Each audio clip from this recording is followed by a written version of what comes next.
السلام عليكم ورحمة الله وبركاته. الحمد لله رب العالمين، والصلاة والسلام على أشرف الأنبياء والمرسلين وعلى آله وصحبه أجمعين ومن تبعهم بإحسان إلى يوم الدين. أما بعد، فأعوذ بالله السميع العليم من الشيطان الرجيم. بسم الله الرحمن الرحيم.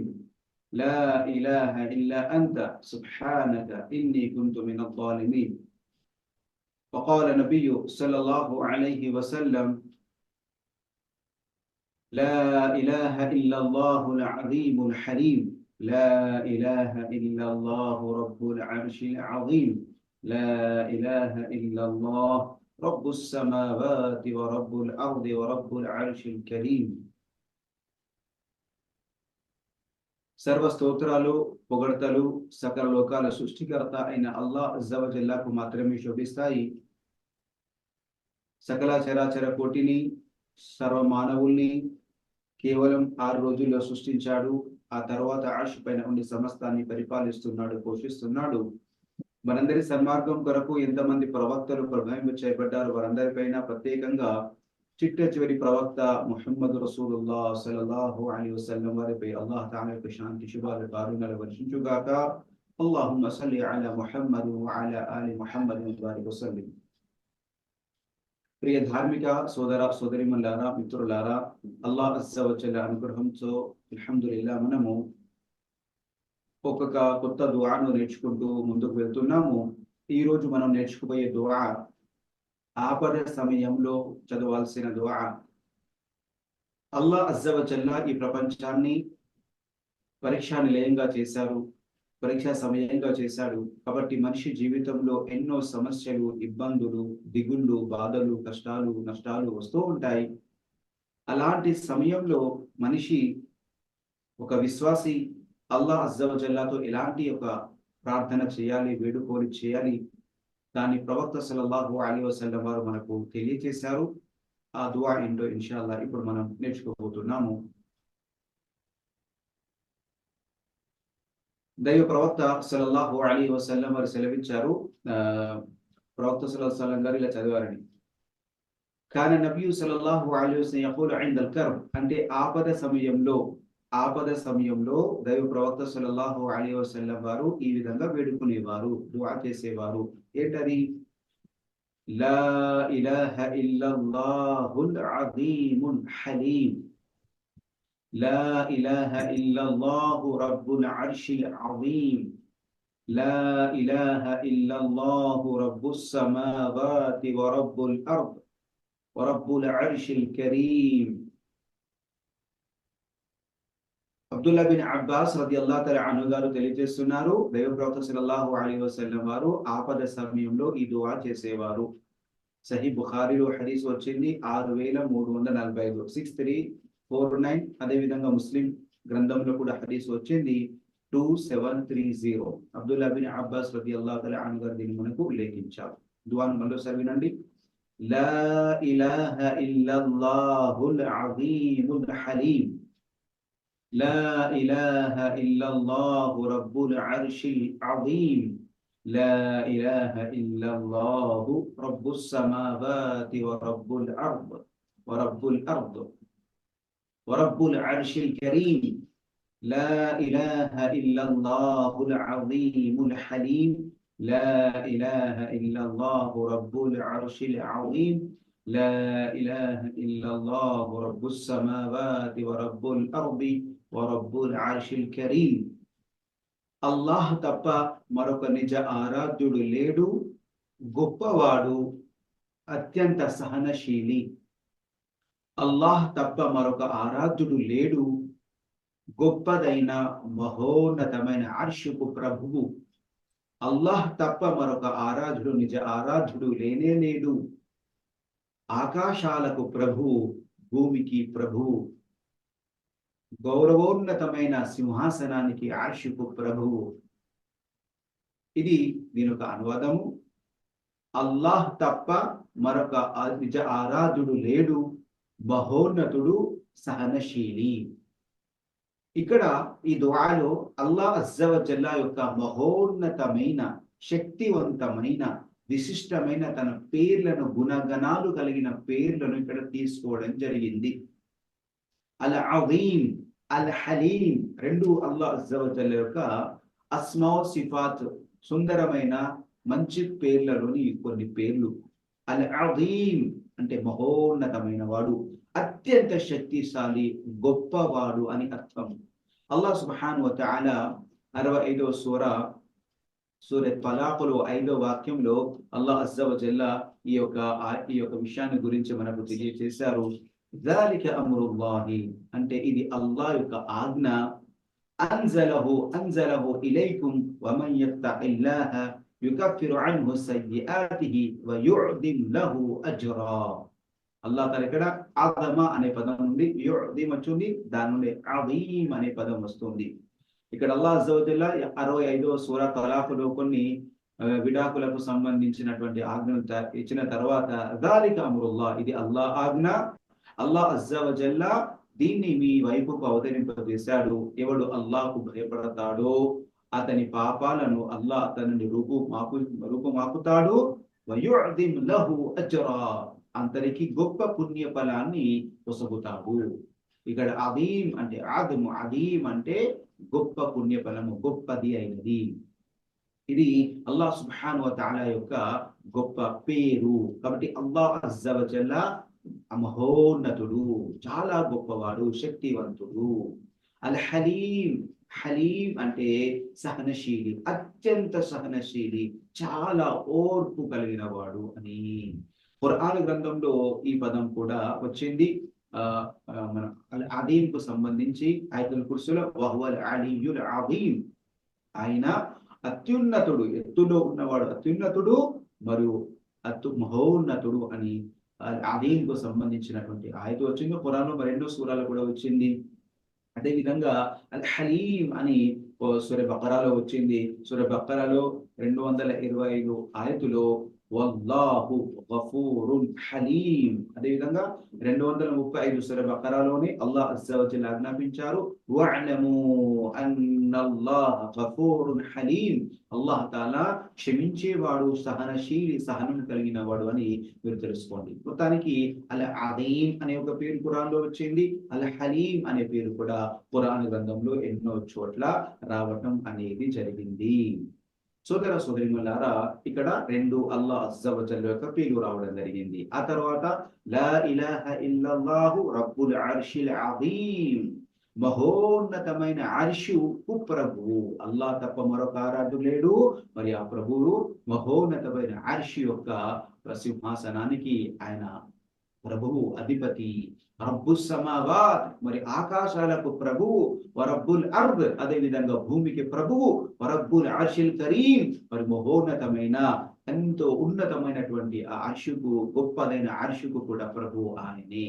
సోదర సోదరిమల్లారా, ఇక్కడ గమనించండి, మనం ఆపద వచ్చినప్పుడు, కష్టాలు వచ్చినప్పుడు మనం అల్లాహ్ తఆలాతో ఈ దుఆ అనేది చేయాలి. ఈ యొక్క దుఆలో అల్హమ్దులిల్లా తౌహీద్ యొక్క 3 రకాలు కూడా వచ్చాయి. తౌహీద్ రుబూబియ్యత్, తౌహీద్ ఉలూహియ్యత్, తౌహీద్ అస్మా వ సిఫాత్. రుబూబియ్యత్ అంటే అల్లాహ్ తఆలా యొక్క పనులు. అల్లాహ్ అజ్జా వ జల్ల పుట్టించేవాడు, తినిపించేవాడు, త్రాపించేవాడు, ఇలా అల్లాహ్ యొక్క గుణగణాలు, పనులు అవి తెలపడం జరిగింది. అదే విధంగా రబ్బు సమావాత్, రబ్ అనే పదం రావడం అనేది, రబ్ అనే పదం అంటే అర్థం ఏంటి? ప్రభువు. అల్హమ్దులిల్లాహి రబ్బిల్ ఆలమీన్, రబ్ అనే పదం వచ్చింది. ఇఖ్రా బిస్మి రబ్బికల్లదీ ఖలక్, ఖుల్ అఊదు బిరబ్బిల్ ఫలక్, ఖుల్ అఊదు బిరబ్బిన్ నాస్. మీరు చూస్తారు, ముఖ్యంగా మక్కాలో అవతరించబడిన మక్కీ సూరాల్లో రబ్ అనే పదం ఎక్కువ వస్తుంది. మనం దుఆలన్నీ మీరు ఇప్పుడు వింటూ వస్తున్నారు, రబ్బనా రబ్బనా రబ్బనా లేదా రబ్ రబ్ రబ్ అనే పదము సుబ్హానల్లాహ్ వస్తూ ఉంది. ఎందుకంటే అన్ని పనులు చేసేది అల్లాహనే. ఈ సృష్టిలో ప్రతిదీ కూడా పుట్టించేది, తినిపించేది, త్రాపించేది, సంతానం కలిగించేది, వర్షం కురిపించేది, పంటలు ఫలాలు అనుగ్రహించేది, మనకు ఆపదలు ఇచ్చేది, అనారోగ్యపరిచేది, మరి వాటిని దూరం చేసేది, ఇదంతా చేసేది అల్లాహ్ అజ్జా వ జల్ల. అల్లాహ్ అజ్జా వ జల్లానే. కాబట్టి రబ్ అనే పదంలో ఖాలిక్, మాలిక్, రాజిక్, ముదబ్బిర్ అనే పదాలు ముఖ్యంగా వస్తాయి. మిగతా అన్ని పదాలు వస్తాయి. సృష్టికర్త ఆయనే, ఉపాధి ప్రదాత ఆయనే, కార్యనిర్వాహకుడు ఆయనే, నిజమైన యజమాని ఆయనే. కాబట్టి అర్షుకు నిజమైన యజమాని అల్లానే. మరి అదే విధంగా ఆకాశాలకు భూమికి మరియు ఆ మహోన్నతమైన అర్షి కూడా ప్రభువు ఆయనే. దాన్ని పుట్టించింది ఆయనే, దాన్ని పూర్తి నిర్వహణ చేసేది కూడా ఆయనే. కాబట్టి ఈ దుఆలో ముఖ్యంగా మొట్టమొదటిగా తౌహీద్ యొక్క మూడు రకాలు వచ్చాయి. తౌహీద్ రుబూబియత్, రబ్ అనే పదంతో వస్తుంది. ఉలూహియత్, లా ఇలాహ ఇల్లల్లాహ్, లా ఇలాహ ఇల్లల్లాహ్, లా ఇలాహ ఇల్లల్లాహ్ 3 సార్లు రావడం జరిగింది. సుబ్హానల్లాహ్. దాని పదము ప్రారంభము లా ఇలాహ ఇల్లల్లాహ్, మధ్యలో వచ్చింది లా ఇలాహ ఇల్లల్లాహ్, ఆఖరి కూడా లా ఇలాహ ఇల్లల్లాహ్. అల్లాహ్ తప్ప మరొక నిజ ఆరాధుడు లేడు, అల్లాహ్ తప్ప నిజ స్వామి లేడు, అల్లాహ్ తాలా తప్ప మరొక ఆరాధుడు పూజ్యుడు దేవుడు లేనే లేడు అని పదం మాటి మాటికి వచ్చింది. దీని తౌహీద్ ఉలూహియత్, ఆరాధనలకు అర్హుడు అల్లాహనే. అల్లాహ్ ఒక్కరిని ఆరాధించాలి. అన్ని రకాల ఆరాధనలు ఆ అల్లాహకే చెందుతాయి. ఇక అస్మా సిఫాత్, అల్లాహ్ యొక్క గుణగణాలు, అల్లాహ్ యొక్క పేర్లు అల్ అదీం, అల్ హలీం, అల్ అదీం, అదేవిధంగా అల్ కరీం. ఈ పేర్లన్నీ కూడా అల్లాహ్ అజ్జా వజల్ యొక్క గొప్ప నామాన్ని, శక్తిని, ఆయన యొక్క గుణగణాలను, గుణ విశేషణాలను తెలుస్తాయి. కాబట్టి ఈ యొక్క సంక్షిప్తమైన దుఆలో తౌహీద్ యొక్క 3 రకాలు రావడం జరిగింది. మరి కాస్త ఆలోచించండి. ఇక్కడ మనం ఆపదల్లో ఉన్నాము. ఈ ఆపదల్లో, కష్టాల్లో, దిగుల్లో, బాధల్లో వీటన్నిటి పటాపంచలు చేసే శక్తి మనల్ని పుట్టించిన, నన్ను, నిన్ను, ఆకాశాన్ని, భూమిని, సర్వాన్ని పుట్టించిన, మరి యొక్క అనారోగ్యానికి గురి చేసిన, నష్టానికి గురి చేసిన, దిగులు ఇచ్చిన, బాధలు ఇచ్చిన ఆ అల్లానే. కాబట్టి మనం ఎవరి వైపు మళ్ళాలి? అల్లా వైపుకి మరలాలి. లా ఇలాహ ఇల్లల్లాహ్. కాబట్టి సోదరులారా, మనకు వచ్చిన ఆపద ఎంత పెద్దదైనా అల్లా ముందు అది చాలా చిన్నది. అసలు అల్లాహ్ అజ్జా వజల్లాకి కష్టాలు అనేవి చాలా అల్పమైనవి. కాబట్టి ముందు దాసుడు తౌహీద్ పైన రావాలి. మనిషి షిర్కు నుండి తౌబా చేసుకోవాలి.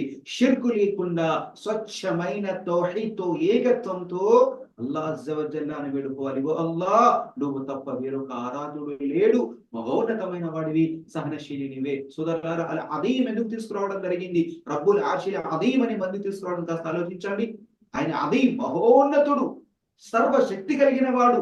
మీకు వచ్చినటువంటి ఆ ఒక్క కష్టాన్ని, దిగుల్ని, బాధల్ని ఇచ్చింది ఆయనే, దూరం చేసేవాడు ఆయనే. అల్ హలీం, సహనశీలి అని ఎందుకు వచ్చింది?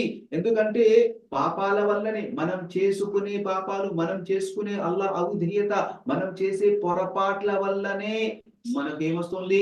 అల్లాహ్ తాలా తరపున శిక్షలు వస్తాయి. కానీ అల్లాహు తాలా శిక్షించలేదు. తొందరగా మనం చేసే ప్రతి పనికి అల్లాహ్ శిక్షిస్తే మన జీవితం అంతమైపోతుంది, మన జీవితం దుర్భరమైపోతుంది.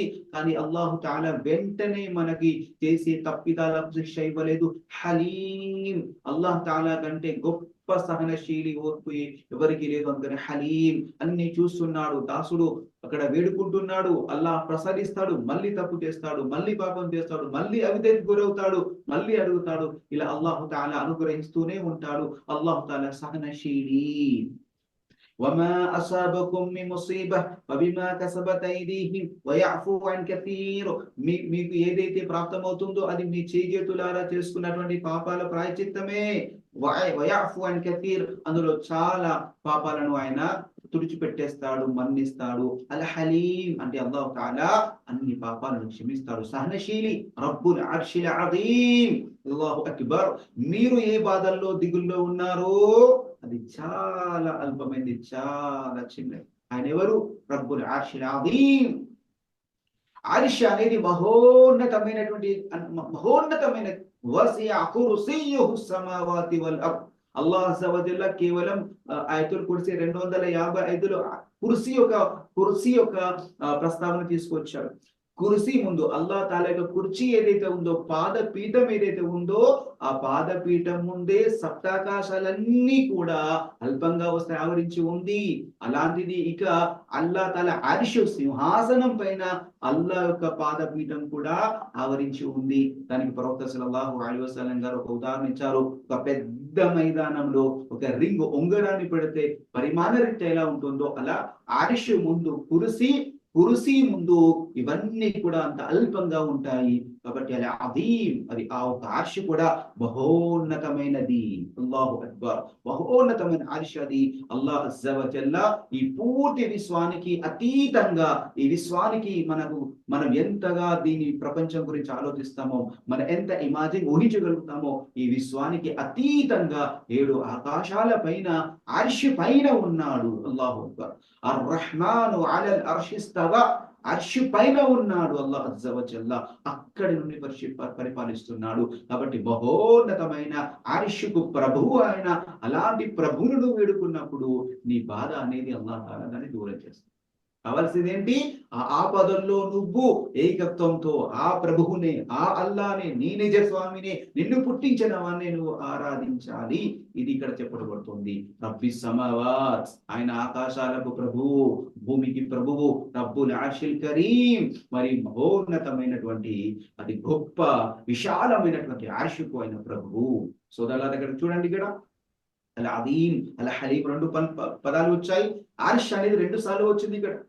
అర్షిల్ అదీం మహోన్నతమైన అర్ష్, అర్షిల్ కరీం అదే విధంగా విశాలమైనటువంటి ఒక అర్షుకు ప్రభువు. సుబ్హానల్లాహ్, అర్షుకు ప్రభువు. కాబట్టి మీరు ఆరాధించే వారిని, మీరు ఎవరిని వేడుకుంటున్నారు? అర్ష్ యొక్క ప్రభువు. అర్ష్ అనేది పూర్తి మఖ్లుకాతు సృష్టిలో మహోన్నతమైనది, గొప్పది, పెద్దది ఏదైనా ఉంది అంటే అల్లాహ్ అజ్జా వ జల్లా అర్ష్. అలాంటి అర్ష్ పైన ఉన్నటువంటి ఆ ప్రభువును మీరు వేడుకుంటున్నారు. సుబ్హానల్లాహ్. కాబట్టి సోదరులారా, మనము అల్లాహ్ వైపుకు మరలాలి. దిగులు అల్లాహ్ వైపుకే. ఇక్కడ విషయం ఇంకా చెప్తాను. దువాల వల్ల ఏమవుతుంది, దువాల వల్ల ఏమవుతుందని కూడా కొంతమంది అనుకుంటారు. నౌజుబిల్లా, దువాల వల్లనే మన బాధ దూరం అవుతుంది. దువాల వల్లనే, తౌహీద్ వల్లనే అల్లాహ్ అజ్జా వ జల్లా ముందు నిస్సహాయంగా మనం వేడుకోవడంలోనే మనకు అంత ప్రశాంతత ఉంది. అలా బిదిక్రిల్లాహి తత్మఇన్నుల్ ఖులూబ్. మీరు అల్లాహ్ నామస్మరణలోనే మీ హృదయాల ప్రశాంతత ఉంది. మీ కష్టాలు ఏదొచ్చినా కూడా అల్లాహనే వేడుకోవాలి. లా ఇలాహ ఇల్లల్లాహ్, లా ఇలాహ ఇల్లల్లాహ్, లా ఇలాహ ఇల్లల్లాహ్. చూడండి, ఈ యొక్క దువా మహోన్నతమైన, అద్భుతమైనటువంటి ఒక దువా, శక్తివంతమైనటువంటి దువా. కాబట్టి మనకు జీవితంలో, మన నిత్య జీవితంలో వచ్చేటటువంటి కష్టాలన్నింటికి కూడా, బాధలన్నింటినీ కూడా ఏదైనా మనం దూరం చేసేది ఉంది అంటే తౌహీద్, స్వచ్ఛమైన ఈమాన్. తౌహీద్, ఏకత్వం మాత్రమే మనిషిని ఆ కష్టాల నుండి దూరం చేస్తుంది. ఇక్కడ ఒక సంఘటన మీకు గుర్తు చేస్తున్నాను, కాస్త ఆలోచించండి. యూనుస్ అలైహిస్సలాంకు అల్లాహ్ తాలా చేప కడుపులో పెట్టాడు. చేప ఒక ఆజ్ఞ ఇస్తే చేప మింగేసింది. కాస్త ఆలోచించండి. మరి ఆ చేప కడుపులో ఉన్నటువంటి యూనుస్ అలైహిస్సలాం ప్రవక్తను బయటికి రప్పించే శక్తి ఈ ప్రపంచంలో దేనికి ఉంది? కాస్త ఆలోచించండి. అక్కడ ఎలాంటి యొక్క కారణాలు ఏవీ లేవు. ఒక మనిషి వల్ల సాధ్యమయ్యే పనే కాదు, కానీ దుఆ వల్ల సాధ్యమవుతుంది. అది ఎంత ఆపద అది. అసలు మనిషి యొక్క శక్తి అనేది పనికిరాదు, మనిషి జ్ఞానం పనికిరాదు, మనిషి టెక్నాలజీ పనికిరాదు. అలాంటి నిస్సహాయతలో యూనుస్ సలాం ఉన్నారు. లా ఇలాహ ఇల్లా అంత్, లా ఇలాహ ఇల్లా అంత్, సుబ్హానక్ ఇన్నీ కున్తు మినద్ ਜ਼ਾలిమీన్ అని దువా. లా ఇలాహ ఇల్లల్లాహ్, నేను చెప్పదలుచుకుంది ఏంటి? లా ఇలాహ ఇల్లల్లాహ్. ముందు ఆయన తౌహీద్ తో అల్లాహ్ని అడిగాడు. అల్లాహ్, నువ్వు తప్ప వేరొక ఆరాధకుడు లేడు. ఎంతటి కష్టాన్నైనా దాన్ని పటాపంచలు చేసేది, దాన్ని దూరం చేసేది నీకే ఉంది. ఇచ్చేది నువ్వే, దూరం చేసేది నువ్వే, ఏడిపించేవాడివి నువ్వే, నవ్వించేవాడివి నువ్వే, బాధలు ఇచ్చేవాడివి నువ్వే, దూరం చేసేవాడివి నువ్వే. అల్లాహ్ అనే నమ్మకం, విశ్వాసం కావాలి. కాబట్టి సోదరులారా, ఈ దుఆల వల్లనే మన ప్రపంచంలో ఉన్న అన్ని సమస్యలు కూడా దూరం అయిపోతాయి. ఇవి దుఆలు కావు, మన ప్రొటెక్షన్. ఇది ఈ రోజుల్లో ఏ విధంగా బుల్లెట్ ప్రూఫ్, వాటర్ ప్రూఫ్, ఫలానా ప్రూఫ్ వచ్చిందో, ఇది శైతాన్ ప్రూఫ్, ప్రాబ్లం ప్రూఫ్స్, సెక్యూరిటీ. ఇవన్నీ మన ఆపదను రక్షించుకోవడం కోసం, శైతాన్ నుండి దూరం చేసుకోవడం కోసం, అల్లాహ్ విదకు దూరం చేసుకోవడం కోసం, నిత్యం అల్లాహ్ రక్షణలో, అల్లాహ్ కారుణ్యం, అల్లాహ్ సహాయంలో ఉండేటటువంటి ఒక గొప్ప ప్రూఫ్స్, రక్షణలు, కవచాలు, కోటలు, ఇవన్నీ కూడా పదాలు. కాబట్టి సోదరులారా, దువాకున్న మహోన్నతను మహిత్యాన్ని మహిమను గుర్తించండి. అల్లాహ్ సుబ్హాన్ దైవ ప్రవక్త సల్లల్లాహు అలైహి వసల్లం వారు స్వయంగా ఈ తన ఆపదలు చదివేవారు. కాబట్టి అల్లాహ్ ముందు ఆపదలు కావు. మనకు పెద్ద ఆపద వచ్చు, అది మనకు పెద్ద కష్టం కావచ్చు, అది కానీ అల్లాహ్ ముందు ఏది కాదు. కానీ దాసుడు ఆ సమయంలో తన నిజ ప్రభువును గుర్తించాలి, అల్లాహ్ను గుర్తు పెట్టుకోవాలి. అల్లాహ్ యొక్క గొప్ప రుబూబియత్, ఉలూహియత్, అస్మా సిఫాతు ద్వారానే వీటిని సాధనంగా చేసుకొని, వీటిని వసీలేగా చేసుకొని అల్లాహ్ను అర్థించాలి. ఇది యొక్క సూరాలో, ఇది యొక్క దుఆలో మనకు తెలుపడం జరిగింది. అల్హమ్దులిల్లాహ్. కాబట్టి సోదర సోదరిమణులారా, ఈ యొక్క దుఆ యొక్క మహత్యాన్ని గ్రహించండి, తౌహీద్ యొక్క మహత్యాన్ని గుర్తించండి, అల్లాహ్ పట్ల విశ్వాసాన్ని గుర్తించండి. దీని ద్వారానే మన కష్టాలు, కలతలు, దిగుళ్ళు, బాధలు, టెన్షన్స్ అన్ని దూరం అయిపోతాయి. మనిషికి హృదయ ప్రశాంతత కలుగుతుంది, హృదయ ఆనందం కలుగుతుంది, ధైర్యం కలుగుతుంది, సహాయం కలుగుతుంది, నిబ్బరము కలుగుతుంది, ఓదార్పు కలుగుతుంది. ఇన్షాల్లా మన యొక్క దుఆలని, మన యొక్క కష్టాలు దూరం అయిపోతాయి. కానీ మనిషికి అల్లాహ్ పట్ల సంపూర్ణ విశ్వాసం ఉండాలి. స్వచ్ఛమైన మనస్సుతో, నిర్మల మనస్సుతో అల్లాహ్ ఒక్కడిని ఆరాధిస్తూ, అల్లాహ్ ఒక్కడిని ఈ విధంగా ఇన్షాల్లా అర్థిస్తే దుఆలన్నీ కూడా, మన కష్టాలన్నీ కూడా పట్టవంచలవుతాయి. కాబట్టి మనకు అవసరం ఏంటంటే ఇలాంటి ఆపదల్లో ఏ సమయంలో ఏ దుఆ పఠించాలో ప్రవక్త మనకు నేర్పించారు. కాబట్టి వీటి ద్వారానే ఇన్షాల్లా మన సమస్యలను ఎదుర్కోవాలి. భయపడి వెనుకంజ వేయకూడదు, ఎదుర్కోవాలి. దుఆలు సాధనంగా చేసుకొని ముందుకు వెళ్ళాలి. అల్లాహ్ అజ్జ వ జల్ల మనందరికీ కూడా ఈ దుఆలను పాటించే భాగ్యాన్ని అనుగ్రహించుగాక. లా ఇలాహ ఇల్లల్లాహుల్ అలీముల్ హలీం. لا إله إلا الله رب العرش العظيم. لا إله رب السماء لا إله إلا الله رب السماوات والأرض رب الأرض رب العرش العظيم. అల్లాహ్ సుబ్హానహు వ తఆలా మనందరికీ కూడా వీటి ద్వారానే మన సమస్యల పరిష్కరించుకునే భాగ్యాన్ని అల్లాహ్ మనందరికీ అనుగ్రహించుగాక. ఆమీన్ యా రబ్బల్ ఆలమీన్. సుబ్హానక రబ్బిక రబ్బిల్ ఇజ్జతి అమ్మా యసిఫూన్. వస్సలాము అలల్ ముర్సలీన్. అల్హమ్దులిల్లాహి రబ్బిల్ ఆలమీన్.